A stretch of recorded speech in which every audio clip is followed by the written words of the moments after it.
Good morning बच्चों आज हम सॉल्यूशन चैप्टर से संबंधित सभी इम्पोर्टेंट प्रश्नों की बात करेंगे। ये सभी प्रश्न एग्ज़ाम की दृष्टि से बहुत ज़्यादा महत्वपूर्ण है, इसलिए आपको इस वीडियो को पूरा देखना है, ध्यान से देखना है और सभी प्रश्नों को अपने रजिस्टर में नोट करना है। पहला क्वेश्चन है, दो या दो से अधिक पदार्थों का समांगी मिश्रण कहलाता है। उत्तर है इसका विलयन। दूसरा प्रश्न है, 10% W/W ग्लूकोज का विलयन है, इसमें ग्लूकोज का द्रव्यमान क्या होगा? उत्तर है 10 ग्राम। नेक्स्ट प्रश्न है, 1 लीटर विलयन में किसी पदार्थ के 5 मोल उपस्थित हैं तो विलयन की मोलरता बताओ। उत्तर आएगा इसका 5। जितने मोल उपस्थित होते हैं 1 लीटर में वही उसकी मोलरता होती है। नेक्स्ट प्रश्न है, विलयन की मोलरता पर ताप का प्रभाव लिखो। ताप में वृद्धि होने पर मोलरता में सदैव कमी आती है। NaOH की जल में विलयता पर ताप का प्रभाव लिखिए। NaOH को जल में घोलने पर ऊष्मा का उत्सर्जन होता है, तो इसकी विलयता ताप में वृद्धि करने पर घट जाती है। ऐसे ठोस पदार्थ का उदाहरण लिखो जिसकी विलयता ताप में वृद्धि करने पर बढ़ जाती है, जैसे NaCl। NaCl को घोलने पर ऊष्मा का अवशोषण होता है। ग्लोबल लवण की विलयता पर ताप का प्रभाव लिखिए। 32.4 डिग्री सेल्सियस ताप तक इसकी विलयता बढ़ती है और उसके बाद में इसकी विलयता में कमी आ जाती है। अमोनिया जल में अधिक विलय है, क्यों? क्योंकि अमोनिया जल के साथ क्रिया कर लेती है, इसलिए इसकी जल में विलयता अधिक होती है। गैस की जल में विलयता पर ताप का प्रभाव लिखिए। बच्चों, ताप में वृद्धि करने पर सदैव गैस की विलयता में कमी आती है। नेक्स्ट प्रश्न है, हेनरी का नियम लिखिए। स्थिर ताप पर किसी विलायक के इकाई आयतन में किसी गैस की घुली हुई मात्रा उस द्रव की सतह पर साम्य अवस्था में उस गैस द्वारा लगाए गए दाब के समानुपाती होती है। हेनरी नियम की सीमाएं: दाब बहुत अधिक नहीं होना चाहिए, ताप बहुत कम नहीं होना चाहिए और गैस की विलायक से क्रिया नहीं होनी चाहिए। गैस की विलयता पर दाब का प्रभाव लिखिए। देखो बच्चों, दाब में वृद्धि करने पर गैस की विलयता में सदैव वृद्धि होती है। नेक्स्ट प्रश्न है, हाइड्रोजन व हीलियम की विलयता पर ताप का प्रभाव लिखिए। हाइड्रोजन व हीलियम अपवाद हैं जिनकी विलयता ताप में वृद्धि करने पर सदैव बढ़ती है, बाकी गैसों की विलयता ताप में वृद्धि करने पर घट जाती है। जल में ग्लूकोज घोलने पर उसके वाष्प दाब पर क्या प्रभाव पड़ता है? उसके वाष्प दाब में कमी आ जाती है। आदर्श विलयन का उदाहरण लिखिए। आदर्श विलयन जैसे बेंजीन और टॉलुइन का विलयन। जल में एथिल अल्कोहल को घोलने पर वाष्प दाब में क्या परिवर्तन होगा? वाष्प दाब में वृद्धि हो जाती है। स्थिर क्वाथी मिश्रण क्या होता है? ऐसा मिश्रण जिसका द्रव तथा वाष्प अवस्था में संगठन समान रहता है और इसमें उपस्थित अवयव एक ही ताप पर उबलते हैं। विलयन में ऐसे गुण जो उसमें उपस्थित विलय के कणों की संख्या पर निर्भर करते हैं, विलय की प्रकृति पर निर्भर नहीं करते हैं, अणुसंख्यक गुण कहलाते हैं।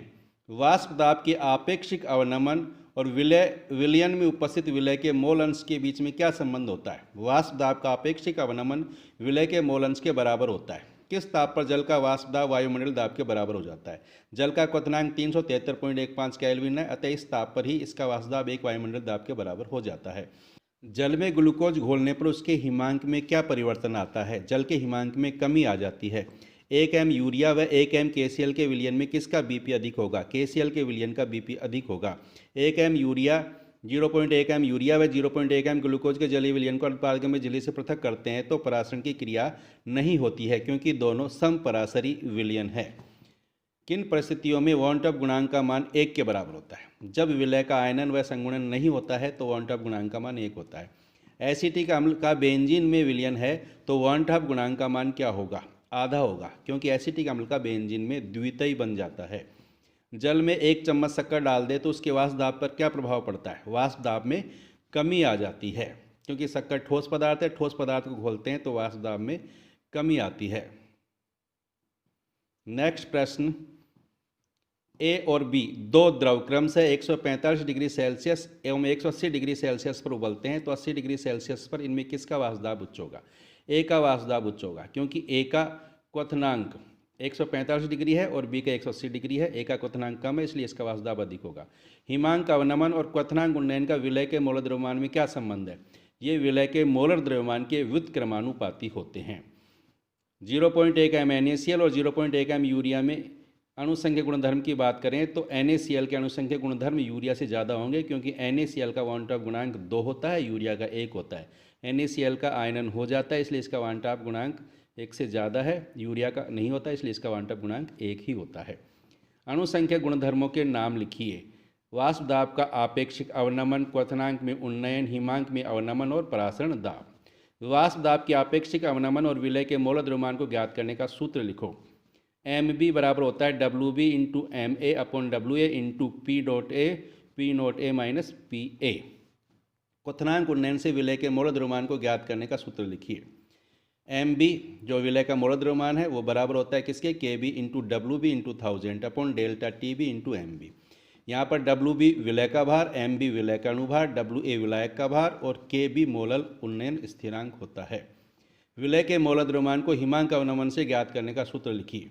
MB बराबर होता है KF into WB into 1000 upon delta TF into WA। यहाँ WB विलय का भार, MB विलय का अणुभार, WA विलायक का भार और KF मोलल हिमांक अवनमन स्थिरांक होता है। नेक्स्ट प्रश्न है, परासरण दाब व विलय के मोल द्रव्यमान के बीच में संबंध लिखिए। पाई बराबर होता है WB RT upon MB into V, या MB बराबर होता है WB RT upon pi into V। Next प्रश्न क्या है, एक ठोस विलयुक्त विलयन तथा शुद्ध विलायक के वाष्प दाब तथा क्वथनांक के मध्य वक्र खींचिए। ये वक्र आता है, इसमें x अक्ष पर तो है ताप और y अक्ष पर है वाष्प दाब। T नोट B शुद्ध विलायक का क्वथनांक और TB विलयन का क्वथनांक। विलयन का क्वथनांक विलायक के क्वथनांक से अधिक होता है। ये वक्र।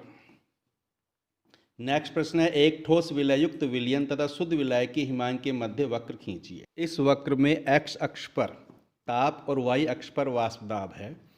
TF विलयन का हिमांक, TF नोट शुद्ध विलायक का हिमांक है, डेल्टा TF हिमांक अवनमन है। विलायक और विलयन के वक्र दिखाई दे रहे हैं आपको। विलायक का जो हिमांक है वह ज़्यादा है और विलयन का जो हिमांक है वह कम हो जाता है। ठीक है, इस चित्र को, इस ग्राफ को आज आप अपनी नोटबुक में ध्यान से बनाइए और बना करके इसकी प्रैक्टिस कीजिए।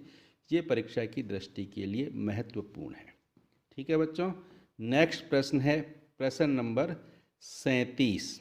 इस प्रश्न में पूछा गया है कि एक पात्र में रखे जल में पोटेशियम परमैंगनेट को डाला जाता है, कुछ समय पश्चात उसका गुलाबी रंग पूरे जल में फैल जाता है। यह घटना क्या कहलाती है? यह घटना कहलाती है विसरण। पदार्थ अपनी अधिक सांद्रता से कम सांद्रता की ओर फैलना ही क्या है? विसरण है। ठीक है, पोटेशियम परमैंगनेट को जहाँ पर डाला जाता है वहाँ उसकी सांद्रता प्रारंभ में ज़्यादा होती है, फिर वह धीरे धीरे कम सांद्रता की ओर फैल जाता है। इस घटना को बोलते हैं विसरण। ठीक है बच्चों, नेक्स्ट प्रश्न क्या है? अगला क्वेश्चन है, समपराशरी विलयन क्या होते हैं? ऐसे दो विलयन जो अर्धपारगम्य झिल्ली से पृथक होने पर विलायक का बहाव नहीं होने देते, अर्थात परासरण की क्रिया नहीं होती है। इन ऐसे विलयनों के परासरण दाब समान होते हैं और ऐसे विलयनों की मोलर सांद्रताएं भी समान होती हैं। ठीक है, अगर जिस विलयन का परासरण दाब कम है वो अल्पपराशरी विलयन कहलाता है और ऐसा विलयन जिसका परासरण दाब ज़्यादा होता है वो अतिपराशरी विलयन कहलाता है। ठीक है, समपराशरी विलयन जैसे 1 m यूरिया का विलयन, 1 m ग्लूकोज का विलयन, दोनों कैसे होंगे? समपराशरी विलयन होंगे। नेक्स्ट प्रश्न है, आदर्श विलयन के लिए विलय और विलायक के मोल अंश तथा वाष्प दाब के मध्य वक्र खींचिए। ये वक्र है जिसमें वाष्प दाब y अक्ष पर है और मोल भिन्न x अक्ष पर है। x a पदार्थ का मोल अंश है, x b पदार्थ का मोल अंश है। ठीक है, P नोट a पदार्थ का शुद्ध अवस्था में वाष्प दाब है, P नोट b पदार्थ का शुद्ध अवस्था में वाष्प दाब है। ठीक है, PA बराबर होता है P नोट a XA के और PB बराबर होता है P नोट b XB के। कौन सा अणुसंख्यक गुणधर्म बहुलक का मोलर द्रव्यमान ज्ञात करने के लिए सबसे अधिक उपयोगी है? परासरण दाब। परासरण दाब के द्वारा हम बहुलक का मोलर द्रव्यमान आसानी से ज्ञात कर सकते हैं। क्या परासरण अति पराशरी विलयन से अल्प पराशरी विलयन की तरफ होता है? इसका उत्तर आएगा नहीं, क्योंकि परासरण हमेशा अल्प पराशरी विलयन से अति पराशरी विलयन की तरफ ही होता है। नेक्स्ट प्रश्न है प्रश्न नंबर 42। किस विलयन का वॉन ऑफ गुणांक 1 है, इससे क्या तात्पर्य है? देखो, इसका मतलब उसमें विलय का वियोजन और संगुणन नहीं होता है, इसलिए वहाँ उसका वन टॉप गुणांक का मान 1 होगा। क्या हम स्थिर क्वाथी मिश्रण के अवयवों को प्रभाजी आसवन द्वारा पृथक कर सकते हैं? नहीं कर सकते, क्योंकि स्थिर क्वाथी मिश्रण में सभी अवयवों के जो क्वथनांक समान हो जाते हैं, ये समान ताप पर ही वाष्प में परिवर्तित होते हैं। प्रतिलोम परासरण कब होता है? जब परासरण दाब से अधिक दाब कर दिया जाता है तो परासरण क्या हो जाता है? विपरीत दिशा में होने लगता है, जिसे हम कह देते हैं प्रतिलोम परासरण। प्रतिहिम क्या होता है? ऐसा पदार्थ जो जल के हिमांक को कम कर देता है उसे प्रतिहिम कहते हैं, जैसे एथिलीन ग्लाइकोल। एथिलीन ग्लाइकोल को जल में घोलने पर उसका हिमांक कम हो जाता है। मोलल हिमांक अवनमन स्थिरांक व वाष्पन की गुप्त ऊष्मा के मध्य संबंध लिखिए। के एफ बराबर होगा MARTF square upon delta H वाष्पन इंटू 1000। यहाँ MA विलायक अनुभार, TF विलायक का हिमांक, R गैस स्थिरांक और डेल्टा H वाष्पन की गुप्त ऊष्मा होती है। ठीक है, यह सूत्र दिया था वांट हाफ ने। ठीक है, ये ध्यान रखना है, KF बराबर MARTF स्क्वायर डेल्टा H वाष्पन इंटू 1000। नेक्स्ट प्रश्न है, वियोजन की मात्रा व वांट हाफ गुणांक के मध्य संबंध लिखिए। वियोजन की मात्रा अल्फा बराबर होती है I-1 अपॉन N-1। यहाँ I होती है वांट हाफ गुणांक, N है वियोजन के पश्चात कणों की संख्या। नेक्स्ट प्रश्न है, शुद्ध जल की मोलरता कितनी होती है? शुद्ध जल की मोलरता होती है 55.5 M। ठीक है, ताप बढ़ाने पर हाइड्रोजन की विलयता पर क्या प्रभाव पड़ता है? देखो बच्चों, ताप बढ़ाने पर हाइड्रोजन की विलयता में वृद्धि होती है। हाइड्रोजन और हीलियम अपवाद होते हैं जिनकी विलयता ताप में वृद्धि करने पर बढ़ जाती है। इसके अलावा अन्य गैसों की विलयता ताप में वृद्धि करने पर घट जाती है। ताप में वृद्धि करने पर किसी द्रव के वाष्प दाब पर क्या प्रभाव पड़ता है? देखो बच्चों, ताप में वृद्धि करने पर सदैव वाष्प दाब में वृद्धि होती है। किसी भी द्रव का वाष्प दाब ताप के क्या होता है? समानुपाती होता है। ताप जितना ज़्यादा करेंगे वाष्प दाब में उतनी ही ज़्यादा वृद्धि होती जाती है।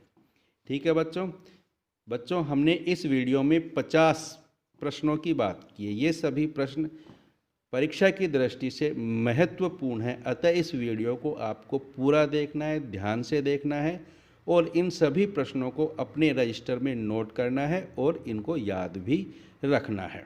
ठीक है, मैं उम्मीद करता हूँ कि आज का वीडियो आपको बहुत पसंद आया होगा, अतः इसको आपको ध्यान से देखना है, पूरा देखना है, वीडियो को शेयर भी करना है, लाइक भी करना है। धन्यवाद।